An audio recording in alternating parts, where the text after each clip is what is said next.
Why do we lose sense of time when we're sleeping? Why do we? Lose sense of time when we're sleeping. Why do we lose sense of time when we're sleeping?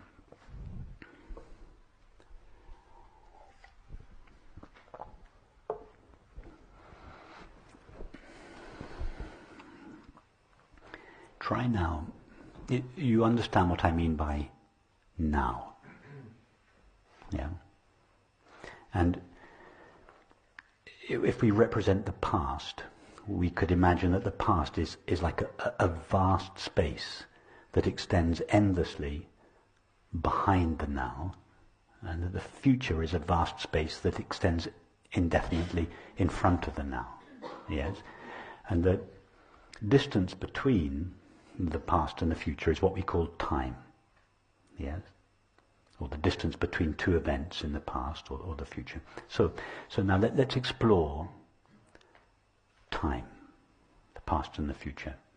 So now just for a few moments, leave the now and visit this place that you call the past.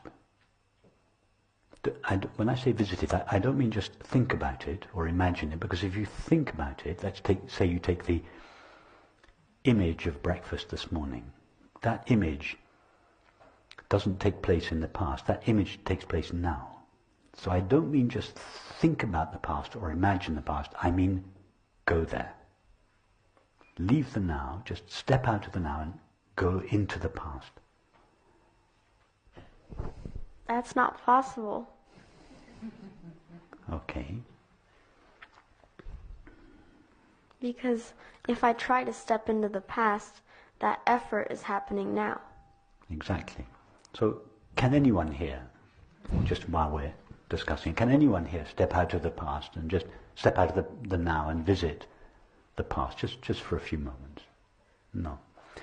Can you imagine, Alexander, that anybody that has ever lived, not just us kind of weirdos that are interested in non-duality, but regular people that could you imagine that any of them could, just for a few moments, step out of the now and actually go to the place that we call the past? No. Okay, so if nobody's ever been there, and presumably the same applies for the future, yeah? So if nobody has ever been there, how do we know that this place called the past really exists? Surely experience must be the test of the existence of something. So if nobody's ever been there, nobody's ever got a glimpse of it, how do we know it's there? We don't really. We don't. No. We don't know it's there. We imagine it's there, but we don't know it's there. We have no knowledge of it at all.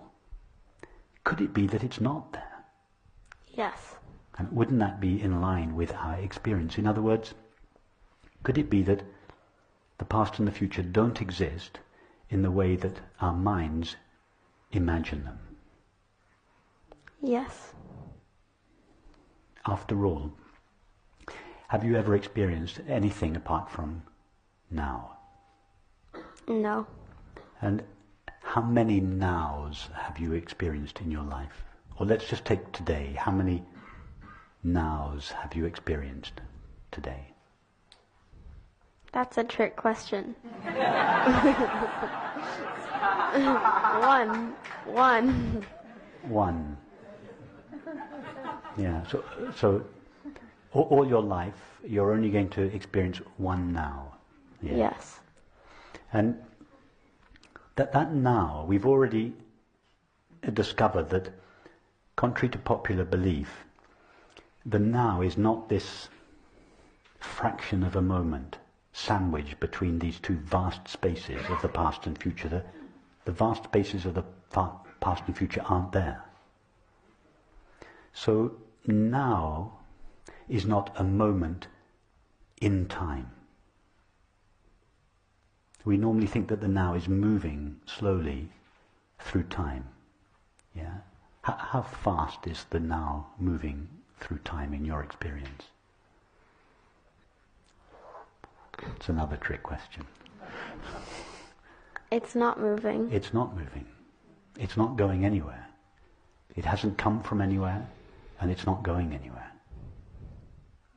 So this now is the only now there is. And this now is not a moment in time. How long does this now last? It's eternal. It's eternal. And you understand that by eternal doesn't mean everlasting in time. It means ever present now. So if we're just simple and we just stay with the facts of our experience, time is never experienced. Time is what the now looks like when it is filtered through our mind. In other words, time, it doesn't exist in our mind, it seems to exist in our mind. And therefore, if that's the case, wouldn't it make sense that when our mind disappears in sleep, the seeming existence of time disappears with it? Yes. That's why we don't experience time when we're asleep. Actually, we don't experience time when we're awake, but we seem to. But when we're asleep, we don't even seem to experience time, because no mind is present in sleep. So that's why you seem to wake up in the same moment that you fall asleep, because there is no time in between two waking states or two dream states.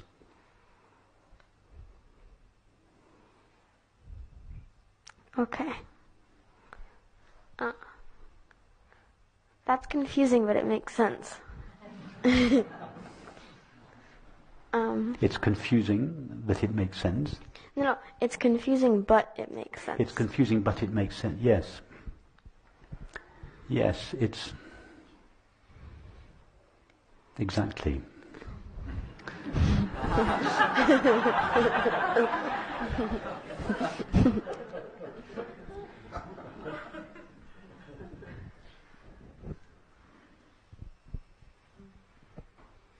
It's confusing because because everything that I've said you've understood in your own experience and you've agreed with, and it's very simple what I've said if you just stick with your experience. But when we compare that with the way reality seems from the point of view of the mind, it conflicts with the mind's view of reality. So it is the mind that superimposes its own limitations on reality and makes reality appear in a way that is consistent with those limitations. Just as I said this morning, if you put on a pair of orange sunglasses when you're skiing, you very quickly forget that you've put the glasses on and the snow appears to be orange. You think the snow is orange. The snow is appearing in accordance with the limitations or the colouring of your glasses. But because you have forgot that you are looking through this limited medium, you think that the orange colour belongs to the snow. Now, each of our minds is a limited medium. Our minds are the orange glasses, but the orange colour is time and space. That's the tint of our minds, time and space. So when consciousness looks through the time and space glasses of our mind, it sees a four-dimensional world, 3 dimensions of time and 1 dimension of space. And we think time and space belongs to the world. No, it doesn't. Time and space are the orange glasses through which consciousness is looking at eternity.